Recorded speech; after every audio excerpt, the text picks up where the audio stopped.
Olá, amigos! Chegamos na nossa sétima videoaula da disciplina Literaturas Africanas de Língua Portuguesa. Como informei no nosso último encontro, hoje veremos a poesia de Agostinho Neto, que foi o primeiro presidente de Angola quando ela se tornou independente em 1975. Ao final desta videoaula, eu passarei para vocês a segunda atividade que vocês irão me entregar até o dia 6 de março. Portanto, vocês têm aí mais de um mês para fazer essa atividade avaliativa que poderá, como da outra vez, ser ou individualmente, ou em duplas, ou em trios. Então, sem perder tempo, vamos tratar da poesia de Agostinho Neto. Lembrando que aproveitarei para tratarmos da atividade que passei para vocês no nosso último encontro sobre uma poesia de Agostinho Neto, para vermos as marcas da negritude. Ok? Então daqui a pouco veremos isso. Bom, então algumas informações sobre o Agostinho Neto. Ele nasceu em 17 de setembro de 1922 e faleceu em 10 de setembro de 1979. Então, ele fez uma operação, ele tinha um câncer no fígado, foi a Moscou fazer essa cirurgia, não resistiu e morreu, né, em 1979. O pai de Agostinho Neto era pastor metodista e a mãe dele professora. Isso vai ter uma importância muito grande sobre a poesia dele, como a gente vai ver. Então ele tinha o sonho de ser médico há muito tempo. Só que como ele tinha envolvimento com os estudantes, né, participava de movimento estudantil, quando chegou o momento de ele era o melhor aluno, de ser escolhido, o nome dele foi preterido. Então, por conta das atividades políticas. Então, a igreja do pai fez uma vaquinha e conseguiu manter, levá-lo para fazer o curso de medicina, né? E é que efetivamente ele concluiu o curso. Demorou um pouco mais porque veio a ser preso nesse meio tempo e tudo. Então, como falei para vocês no nosso último encontro sobre as casas dos estudantes do Império, ele foi em figura ativa, né, naquelas reuniões. Então, ele foi preso, mas acabou terminando o curso.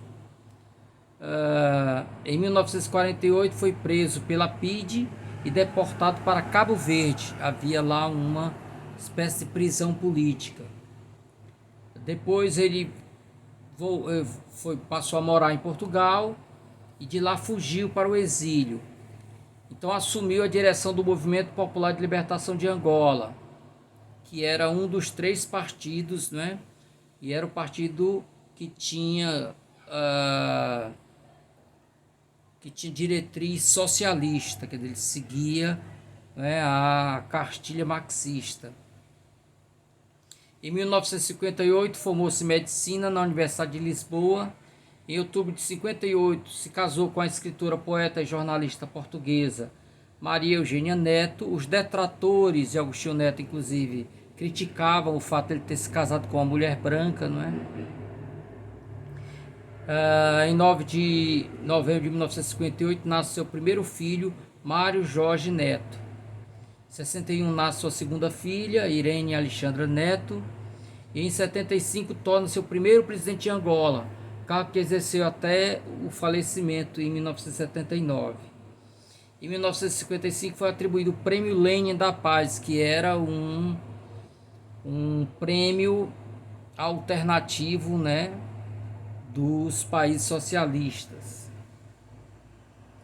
Entre os livros que escreveu de poesia, 4 poemas de Agostinho Neto, de 1957, Poemas, de 1961, Sagrada Esperança, de 74, A Renúncia Impossível, de 82, foi publicado após a morte dele.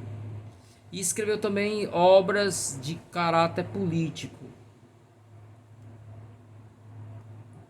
Aqui algumas fotos que eu deixei para vocês, inclusive uma que ele está com a esposa, outro da prisão onde ele ficou no Cabo Verde, ok? Bom, então vamos falar do que é mais importante para nós, que é a poesia de Agostinho Neto, né?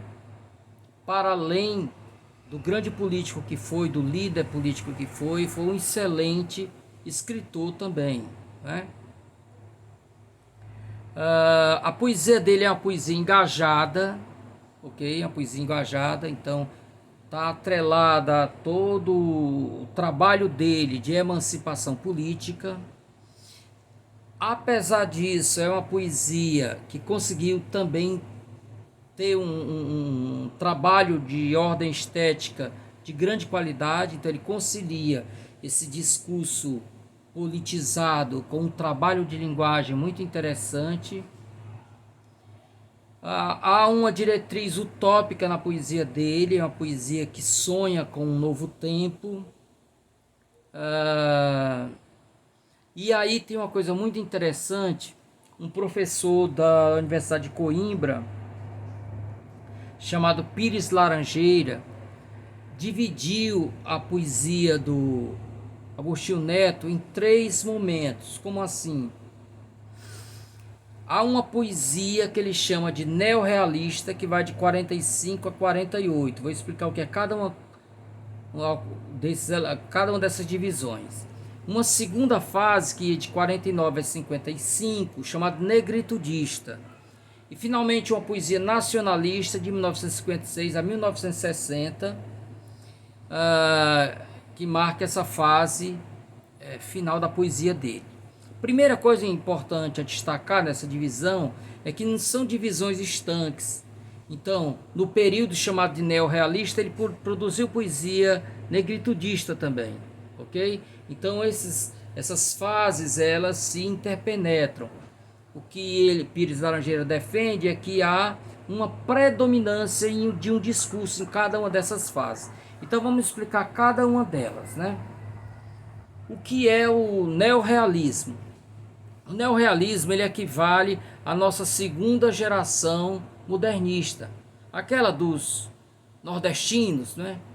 Jorge Amado, José Lins do Rego, Raquel de Queiroz, né? Graciliano Ramos.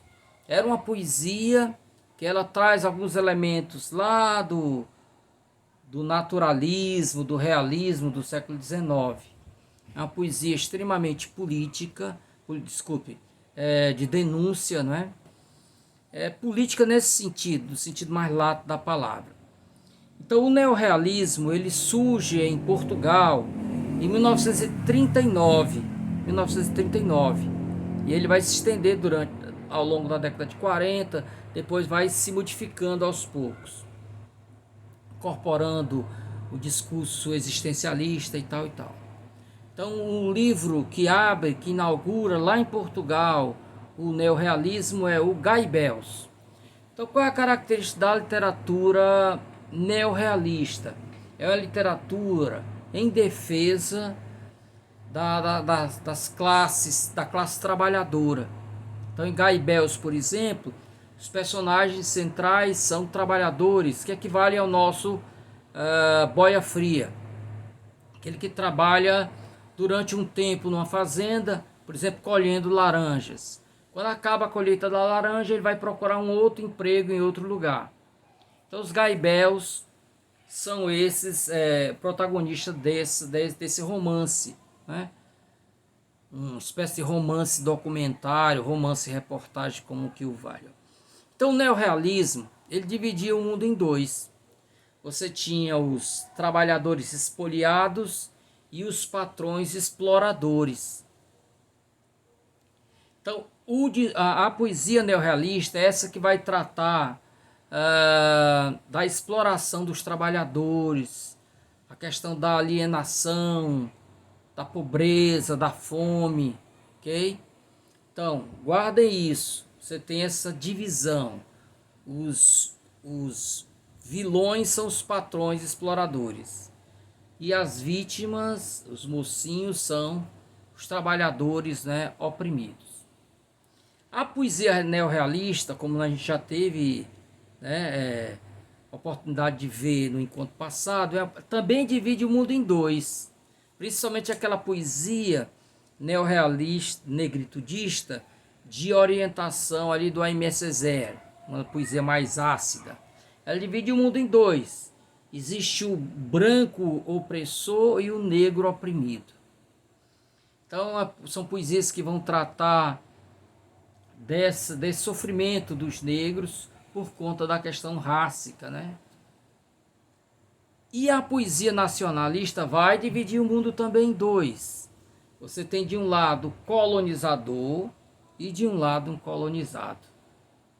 E você poderá me dizer então essas três poesias lá na África era a mesma coisa, porque o trabalhador oprimido era negro, o negro na poesia negritudista é o que tem a pele escura, e finalmente o colonizado era também o negro africano, né? Aparentemente as três poesias coincidem nessa divisão, mas não é tão claro assim.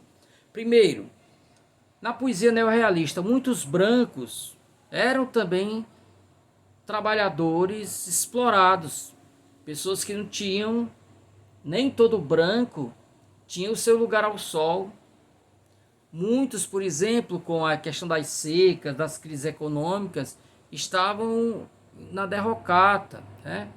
Então você tem também brancos que estão do lado dos trabalhadores oprimidos. Na poesia negritudista, nem todo branco era opressor. Muitos brancos estavam ligados à causa do negro, né? É só pensar em Mia Couto, é só pensar em Luadino Vieira, é só pensar em Pepetela, é só pensar em Agualusa. São todos escritores brancos e extremamente ligados, né, à sua terra e à causa, na época em que você tinha essa questão muito forte, negros versus brancos. Nacionalismo da mesma forma. Muitos nacionalistas eram brancos também, pessoas que tiveram bisavós ou avós que foram brancos, mas eles já moravam, muitos nasceram lá em Angola. Portanto, eram pessoas que amavam profundamente sua terra e queriam vê-la emancipada das mãos do colonizador. Então essa divisão não é tão fácil assim. Então o que nós vamos fazer agora? Eu pensei um poema que está ligado a cada um desses discursos, para a gente perceber onde está predominando o neorrealismo, o negritudismo, o nacionalismo. Ok? Bom, então aqui eu tenho o primeiro poema chamado Consciencialização. Em português brasileiro seria conscientização. É um poema, todos os poemas que eu vou ler agora são do Agostinho Neto. Então vamos lá. Medo no ar. Em cada esquina, sentinelas vigilantes incendeiam olhares. Em cada casa, se substituem apressadamente os fechos velhos das portas. E em cada consciência, fervilha o temor de se ouvir a si mesma. A história estará a ser contada de novo. Medo no ar. Primeira frase lá do poema, volta agora. Medo no ar. Acontece que eu, homem humilde, ainda mais humilde na pele negra, me regresso à África, para mim, com os olhos secos. Então eu vou fazer uma pergunta e eu mesmo vou responder. Se estivéssemos presencialmente, a gente poderia discutir. Então qual seria daqueles três discursos o nacionalista, o negritudista, o neorrealista que predomina aqui? Respondendo, o nacionalista. O poema flagra um momento anterior ao início das batalhas contra o colonizador, que lá em Angola começa em 1961-62, né? As outras colônias vão começar um pouco mais tarde. Então o que é que acontece, gente? Quando o colonizador percebeu que os intelectuais estavam se articulando para começar a luta contra ele, colonizador, eles começaram a fortalecer a vigilância desses intelectuais, das pessoas potencialmente perigosas. E o pior de tudo é que contribuíram com o colonizador pessoas de Angola, de Moçambique, de Cabo Verde, tal. Eram pessoas cooptadas, como assim? Caíam no discurso falacioso do colonizador. Essas pessoas aí, elas são inimigas da nação, né? E tal. Então essas pessoas denunciavam. Isso aconteceu também aqui no regime militar. Pessoas que eram denunciadas por vizinhos, né? Se fizesse ali uma reunião, 3 pessoas não podiam se juntar, porque já era motim, né? Eu digo isso porque eu nasci em 66, eu nasci durante o período militar. Então, voltando para cá, onde é que eu vejo essa tensão, esse medo, essa percepção que o colonizador me vigia? Mesmo que ele não esteja ao meu lado, ele tem os seus informantes. Ele é uma presença fantasmal. Medo no ar já nos traça o clima de tensão do momento. Em cada esquina, sentinelas vigiantes incendeiam olhares. Estão percebendo? Esses sentinelas vigilantes são essas pessoas que trabalham para o colonizador. Em cada casa se substituem apressadamente os fechos velhos das portas. Por quê? O medo de que a porta seja arrombada, né? Atenção. E olha o que ele diz. E em cada consciência fervilha o temor de se ouvir a si mesmo. A pessoa tem medo até de pensar, com medo de que o teu inimigo escute, perceba, né? É um clima de extremo pavor. A história estar a ser contada de novo é muito lapidar esses 2 versos. A história está a ser contada, espaço, de novo. A ideia aqui é aquela de que a história nada mais é do que a versão dos que venceram. Como seria a história do Brasil contada pelos índios? Que nem gostam de ser chamados assim, são os povos da floresta. Aprendi com o índio. Como seria a história contada pelos negros, pelas mulheres, pelos pobres? Vocês já imaginaram? Seria bem diferente daquela que a gente vê nos manuais de história, não é? Certamente. A história está a ser contada de novo é o quê? É a ideia de que o colonizador breve vai perder seu trono. E aí nós vamos contar a história por uma nova perspectiva. Medo no ar. Então observe que se o poema se encerrasse aqui, você tinha nacionalismo até aí. Só que vem essa última estrofe que o elemento negritudista se mistura com o nacionalista. Acontece que eu, homem humilde, ainda mais humilde na pele negra, me regresso à África, para mim com os olhos secos. Olha, ele diz, não diz, eu regresso para a África, ele diz, me regresso à África. Como? É como se fosse uma volta para dentro de si. Não é que ele esteja fora da África e vem para a África. Não, ele já estava na África. Só que ele não percebia a África. A África verdadeira, aquela silenciada pelo discurso do colonizador. E ele termina dizendo, para mim com os olhos secos. Cuidado com essa frase na poesia do Agostinho Neto. Com os olhos secos aparecem vários poemas dele. Não é aquilo. Quero chorar, não tenho lágrimas. Como diz um samba antigo. Não é que ele chorou tanto que não tem mais lágrimas para chorar, por isso os olhos são secos. Não. Em Agostinho Neto, com os olhos secos significa eu vou de peito erguido, firme, né? Consciente da minha grandeza.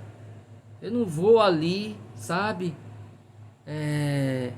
com medo. Não. É ir de peito aberto nesse sentido.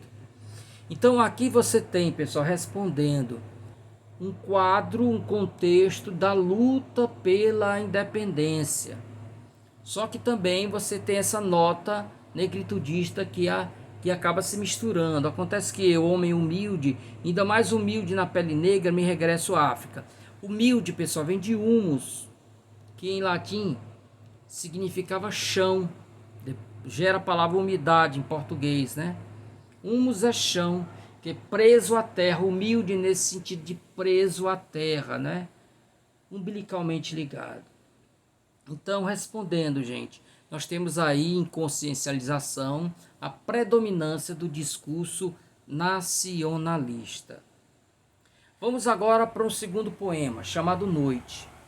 Eu vivo nos bairros escuros do mundo, sem luz nem vida.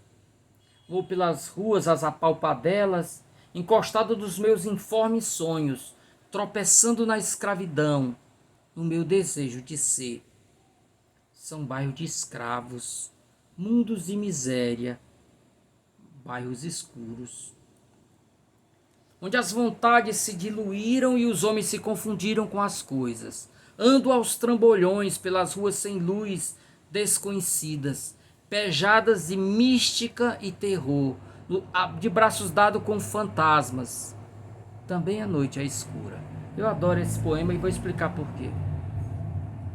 Então observem, gente, que uma coisa que predomina é a palavra escuro. Vai aparecer em vários momentos. Eu vivo nos bairros escuros do mundo, sem luz nem vida. Na hora que ele diz sem luz, está falando de um bairro onde não tem energia elétrica. Mas na hora que ele acrescenta nem vida, ele fala de uma outra escuridade, né? Aquela da falta de perspectiva. Não se vive, apenas se sobrevive e vegeta.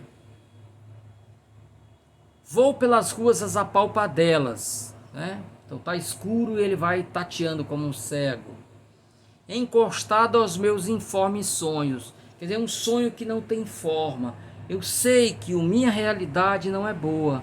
Eu quero algo diferente, mas o que? Eu não sei o que. Por isso informe, não tem forma. Não é? Então você não tem horizonte. Tropeçando na escravidão, ao meu desejo de ser. Existe uma palavra muito cara dentro da cartilha marxista, que é a palavra alienação. A alienação tem como origem a palavra alius, em latim, que significa outro. O alienado é aquele que não é, ele é um outro. É um ser reificado. Em latim, reificado vem de res, que significa coisa. Então, o ser alienado é um ser reificado no sentido que ele perde a sua dimensão como sujeito. Você só é sujeito quando você tem liberdade. E no universo em que você não tem liberdade, você vira coisa. Você é uma peça da engrenagem que alimenta o lucro do patrão. Tropeçando na escravidão no meu desejo de ser.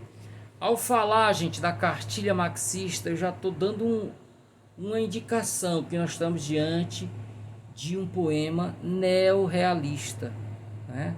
Essa ótica, essa crítica à sociedade capitalista, né? A todo esse conjunto de coisas que explora o trabalhador, que o trabalhador ganha em troca do lucro que ele dá é ínfimo, né? Então são homens miseráveis, como ele diz no próximo estrofe, são bairros de escravos. Não pensem em escravos aqui, gente, como o escravo lá da época do século XIX. Lá em Angola, em 1860 já não haviam escravos. Antes do Brasil, em quase 30 anos, já a escravidão foi abolida. Ele está falando de outros escravos. São bairros de escravos e pessoas de trabalhadores explorados, né? Acorrentados à sua miséria. Bairros escuros.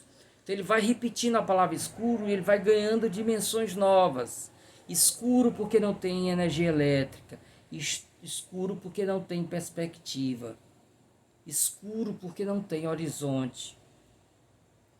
Mundos de misérias, bairros escuros. E aí você pode pensar também que predominam as pessoas de pele escura, pensem nas favelas, né?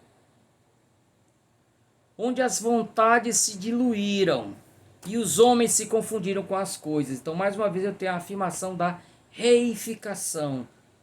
Era uma palavra também muito usada, né? Ainda hoje usada, mas mais ainda. Os homens se confundiram com as coisas, né? Tem um filme maravilhoso do Charlie Chaplin, que foi acusado de ser Red, por isso não o deixaram voltar para os Estados Unidos, né? Ele foi receber um prêmio na Europa e não pôde mais voltar para os Estados Unidos. Na época havia uma perseguição. Um senador chamado McCartney fez uma perseguição, uma caça às bruxas. Então ser chamado de Red era pior do que ser chamado de aidético, ladrão, coisa que o valha. Serão vermelho. Então tem um filme do Charlie Chaplin chamado Tempos Modernos. Então tem uma cena maravilhosa em que o trabalhador entra dentro da engrenagem e começa a percorrer, né, aquelas longas roldanas lá da máquina. Ali é dizendo exatamente isso, a máquina engole os homens. No início, bem no início mesmo do filme, você tem várias ovelhas andando e sobrepõe-se sobre ela, chama-se fade in, fade out. Uma cena vai desaparecendo e a outra vai entrando. Entra uma cena dos trabalhadores entrando dentro da fábrica. Assim como as ovelhas mudas são levadas ao